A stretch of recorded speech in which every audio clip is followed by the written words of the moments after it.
Salut à toi, pensée du jour numéro 74 ou 74. Aujourd'hui, je veux parler de principes et de méthodes. J'ai eu deux conversations dans ces 2 derniers jours. Une avec Seb, un coach avec qui j'ai échangé sur Insta, et une autre avec Olivier Bollier. Suivant mon intervention sur le Biomécanique Podcast, si tu ne l'as pas encore regardé, va écouter ce podcast. Je mettrai le lien dans la description. Donc on parlait justement de l'idée de baser ce qu'on fait dans la préparation physique sur des principes plutôt que sur des méthodes. Dans le sens où les méthodes peuvent varier, mais les principes en général, ils sont, je ne veux pas dire figés, mais ils sont sous-jacents aux méthodes utilisées. Et ce que je veux dire par principe, il y en a 4 notamment qui ressortent pour moi, que j'avais lu la première fois dans Science and Practice of Strength Training, un livre de Zatsiorsky et Kramer. C'est ce livre-là. Et ces 4 principes qui ressortent et qu'on peut appliquer dans toute la préparation physique, dans tout ce qu'on fait au niveau du fitness, de l'entraînement.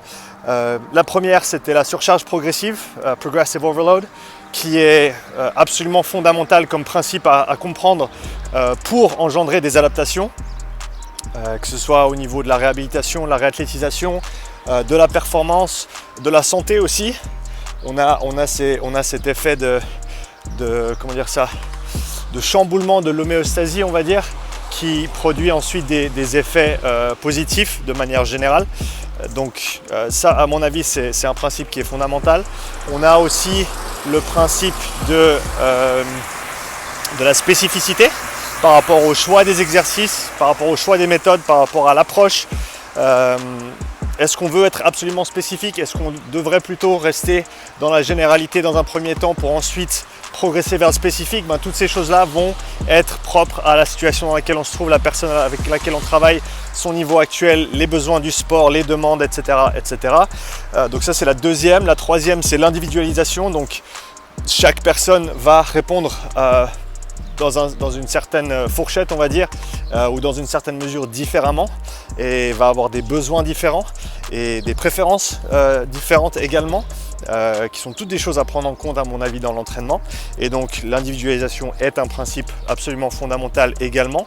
On ne peut pas simplement faire du copier-coller avec tout le monde, on sait bien que ça ne marche pas, et c'est pour ça que le travail individualisé est si important. Ou alors ça marche dans une certaine mesure jusqu'à un certain point, mais avec des limitations également. Le dernier principe, c'est la variation. Comme Dan John disait, everything works for 7 weeks. Tout fonctionne pendant 7 semaines. Voilà, plus ou moins 7 semaines. Mais c'est important de savoir qu'on a et ça je ne sais pas comment on le dit en français, si vous pouvez m'aider avec ça dans les commentaires. Comment est-ce qu'on dit en français the law of diminishing returns? En gros, c'est quand les retours sur l'investissement ou sur l'activité en question se réduisent au cours du temps. C'est-à-dire que pendant les premières 4 semaines d'un programme donné, on va avoir une certaine vitesse d'adaptation. Mais si on pousse ce même programme à 12 semaines, à 16 semaines, à 20 semaines, les adaptations qu'on aura dans le dernier mois par rapport au premier mois seront bien moindres. Et donc ça, c'est quelque chose à prendre en compte quand on planifie également.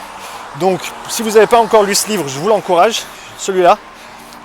C'est un gros bouquin, mais c'est un bouquin qui tient beaucoup de bonnes idées à mon avis. Et donc je pense que ça peut être intéressant de repenser à tout ce qu'on fait par le prisme des principes plutôt que par le prisme des méthodes.